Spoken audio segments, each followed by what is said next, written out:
Okay, so I'm out here with my son Samuel today. We did a little deer. We didn't get anything. That's okay. We just did a little deer hunting here. We're gonna walk back, but one thing I wanted to go over is the experiment we did. So I purposely didn't till anything up this time for food plots, partly because one, it was late, and two, I just wanted to see how this rye would come up after I just cut the previous growth down real short. So we'll take a look and see what it looks like, and then kind of get a comparison. So this is all rye right here, all this green stuff. And this is about 2 weeks worth of growth, and you can see it's coming up. So all we did here is we bush hogged it low and threw the rye down. Actually, what we did is we threw the rye down first, and then we bush hogged it. So that way the seed would kind of fall down into the little nooks and crannies, and all that little duff and stuff right there keeps it the moisture close. Now, if we compare that to over here, this was a lot more bare. It's not growing as well here. But even over here where the buckwheat was, you can see the buckwheat stubs everywhere. It didn't grow. And we haven't had a lot of rain, but as you can see, there's rye seed in here, and it just didn't come up because I didn't till it and it didn't have that cover. So having that cover makes a big difference in keeping the moisture around the seed and getting it to germinate. So hopefully get some more rain that'll actually will take root, but you know, the birds are gonna get to it and it just won't grow.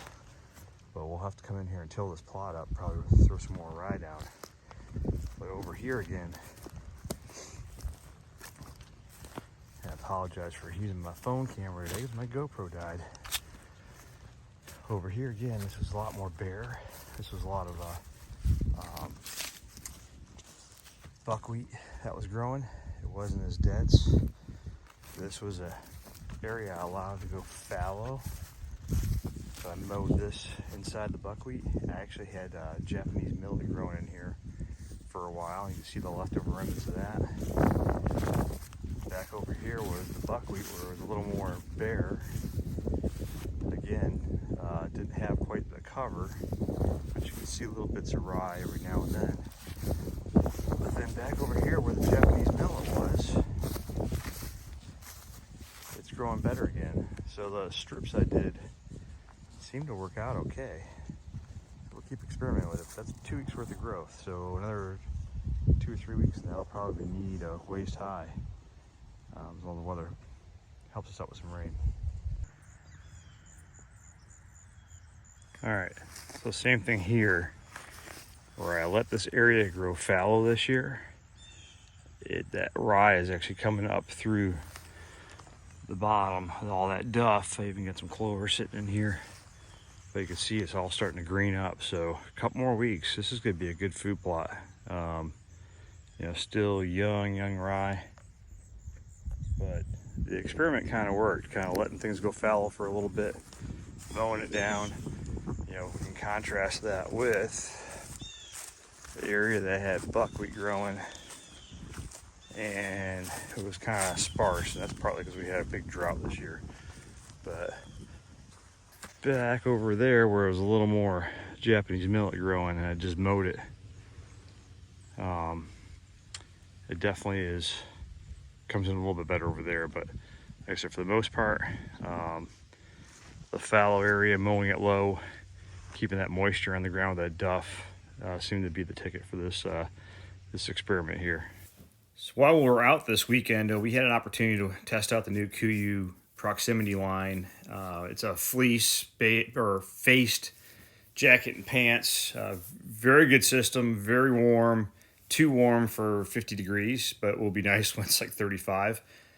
But I stood in a few different areas, as you can see, and it definitely breaks up your outline quite well, masks well against the trees. Where I thought it shined the most was actually when we got up into the tree stand.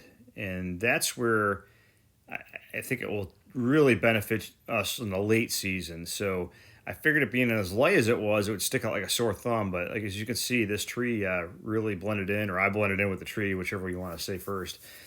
But with a little bit of cover in front, say a branch or whatever, it did a wonderful job. And again, very comfortable. And I'll do a little bit more in-depth review on the proximity line. Really once the weather drops a little lower, because I couldn't enjoy it. I was sweating quite a bit underneath. So we'll try it again in a couple weeks. But the rut's full on here in North Carolina.